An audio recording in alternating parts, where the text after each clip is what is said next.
Là, on va faire le logo de Joséphine sur le mur, qui est en fait une espèce de superwoman marrante et qui dit je vais sauver le monde, ou peut-être pas, je vais essayer, mais voilà, c'est toujours avec de l'humour.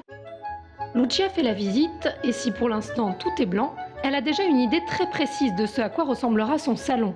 Du matériel de pro côtoiera ici du mobilier coloré et raffiné. Bref, halte à la morosité, le salon social Joséphine ouvre d'ici 2 mois. Un concept qui est apparu comme une évidence à Lucia il y a quelques années déjà.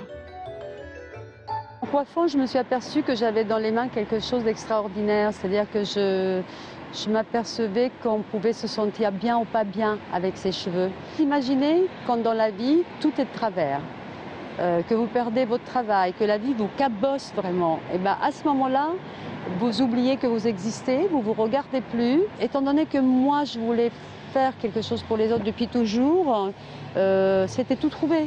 Je me suis dit que ça n'existait pas et comment se fait-il qu'on n'avait jamais pensé à ça? Et si je donnais simplement de mon temps, de mon travail pour le mettre au service de la restauration de l'estime de soi. Voilà.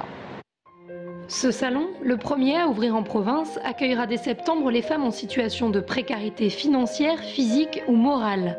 Après un entretien avec une assistante sociale, elles seront prises en charge par des coiffeurs, esthéticiennes et autres conseillers en images.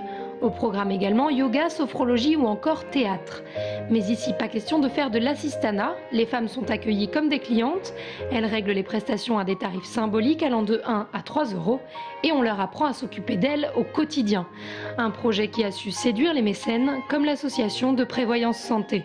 Ce qui m'a plu dans ce projet-là, c'est l'investissement des gens vers une population nécessiteuse et notamment pour ces femmes qui ont des difficultés quand ils se trouvent décrochés socialement, qui ont des difficultés pour aller chercher du travail, pour se présenter. La DPS a fait don de 10 000 € pour lancer le projet. Les collectivités locales ont également apporté leur soutien et une petite trentaine de personnes s'est déjà portée bénévole pour participer à cette action solidaire.